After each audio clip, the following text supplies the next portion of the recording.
Ya, Assalamualaikum warahmatullahi wabarakatuh. Izin perkenalan diri, nama saya Ferry Febriansyah selaku moderator yang memandu kegiatan diskusi pada hari ini. Adapun bersama dengan teman-teman saya di sini ada yang pertama ada Maya Saralina, Alivia Rukmi Dewi, dan Emrin Agustin dan saya sendiri. Pada kelompok 5 ini kita membahas logam besi dan adapun susunan kegiatan diskusi pada hari ini.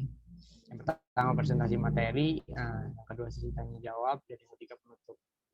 Oke, di sini kita memakai referensi buku yang berjudul Metal Properties dari Amerika, ASME Handbook, dan penulisnya si Hoy Samuel L. di tahun 1954. Oke, next. Mungkin bisa dilanjut oleh Alivia Rukmi. Silakan.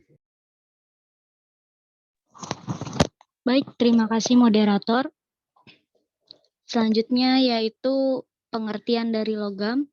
Logam merupakan sebuah logam paduan yang terdiri dari campuran unsur karbon dengan besi. Untuk menghasilkan suatu logam paduan yang mempunyai dua sifat yang berbeda dengan besi dan karbon, maka dicampur dengan berbagai macam logam lainnya. Selanjutnya, logam juga merupakan elemen kerak bumi yang terbentuk secara alami, di mana jumlah logam diperkirakan 4% dari kerak bumi. Logam dalam bidang keteknisian adalah besi, yang biasanya dipakai untuk konstruksi bangunan-bangunan, pipa-pipa, alat-alat pabrik, dan sebagainya. Selanjutnya, pengertian dari besi. Besi merupakan logam abu-abu perak yang berkilau, lunak, dan mudah dibentuk, sehingga dalam hal ini besi termasuk dalam deret transisi pertama dan golongan 3 dari tabel periodik. Besi merupakan unsur kimia paling umum di bumi berdasarkan massa dan logam yang paling banyak digunakan.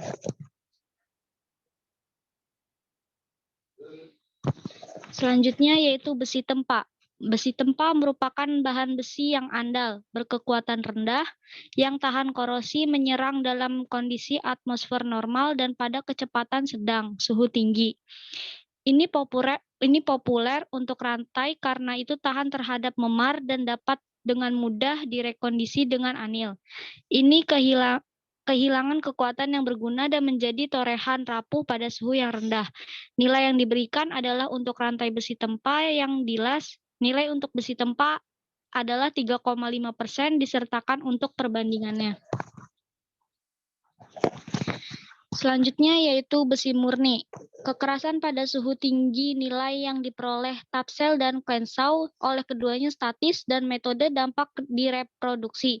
Untuk efek kerja dingin pada kekerasan, kekuatan, dan keuletan besi batangan. Besi murni relatif lunak, ulet, sangat magnetis, mudah berkarat, mudah korosi, dan melarutkan banyak elemen dan kotoran dengan mudah. Besi batangan digunakan sebagai lembaran, polos, dan galvanis untuk ketahanan yang baik terhadap korosi di dalam dan di luar aplikasi. Serbuk besi digunakan untuk inti magnetik dan dipres dan disinter untuk bagian besinya. Besi Westinghouse digunakan sebagai standar spektroskopi. Besi batangan juga merupakan salah satu besi murni yang dibuat berdasarkan tonase. Besi elektrolitik diproduksi sebagai katoda untuk dilebur kembali dan digunakan dalam bentuk bubuk. Selanjutnya saya kembalikan ke moderator. Oke, terima kasih Alivia Rukmi Dewi yang sudah memaparkan materinya. Mungkin bisa dilanjut oleh Maya Saralina, dipersilahkan. Baik, terima kasih moderator. Selanjutnya itu ada pengaruh kadar zat arang dalam besi.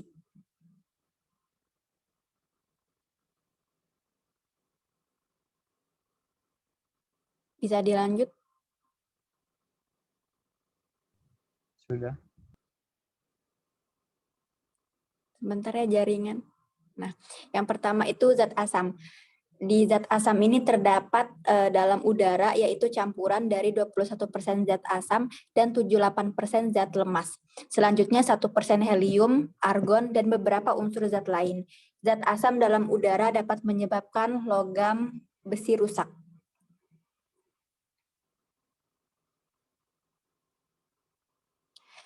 Selanjutnya itu oksid.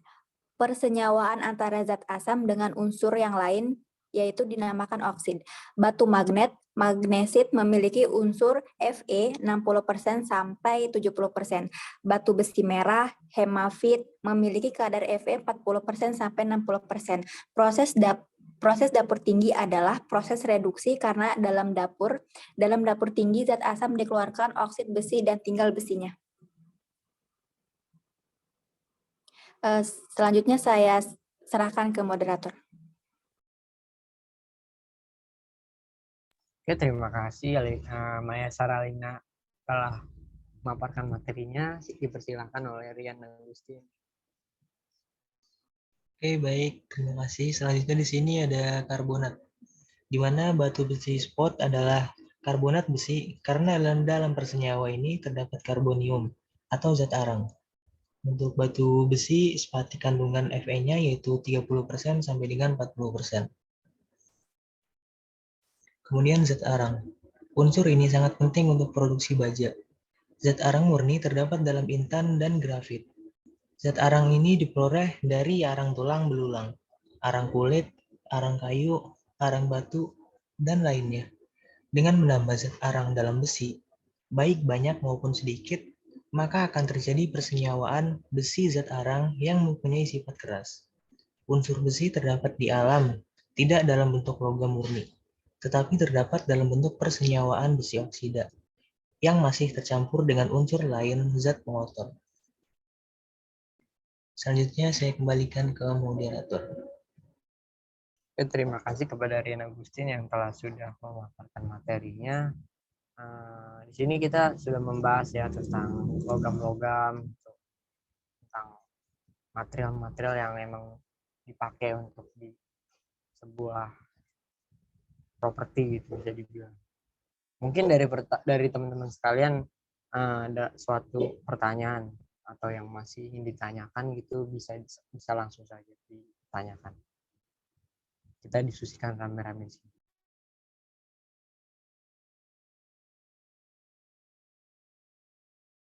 Bagaimana teman-teman? Ada yang ingin didiskusikan bersama-sama? Ada yang ingin ditanyakan? Iya, moderator. Ya, silakan Mbak Saralina. Jadi kan tadi itu membahas sedikit tentang besi tempa ya.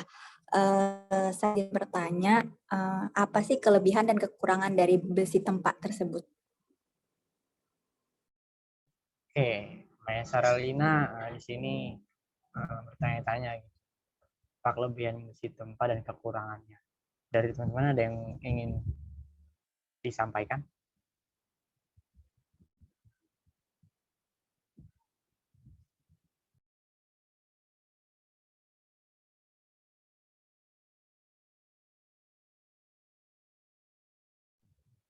Bagaimana teman-teman?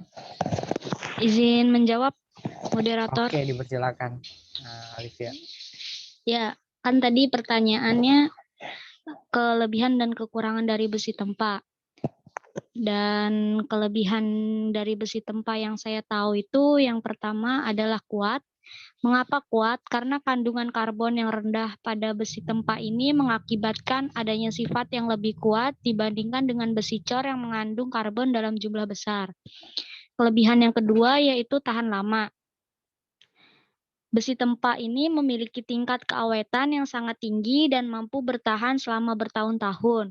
Tetapi dalam penggunaannya salah satunya sebagai pagar, pastinya itu akan berinteraksi langsung dengan panas dan air hujan, maka diperlukan perawatan khusus.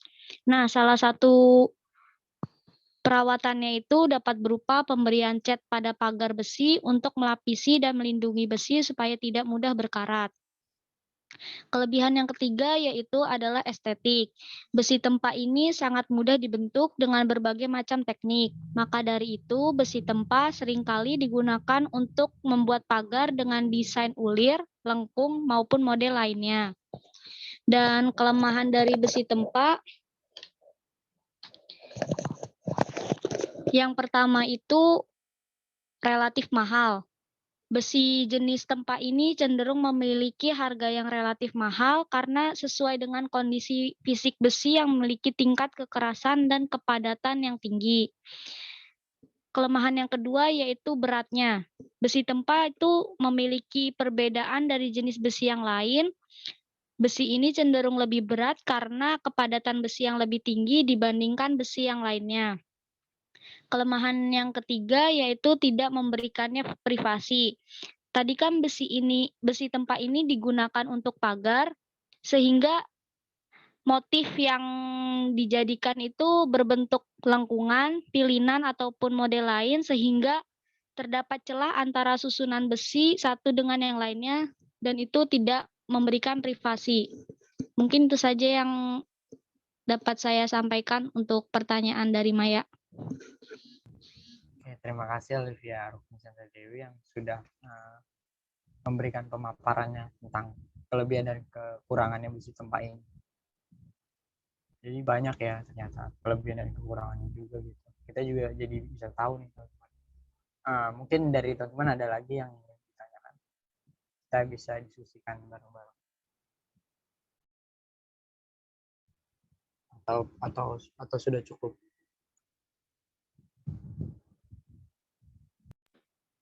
Dari saya cukup, moderator.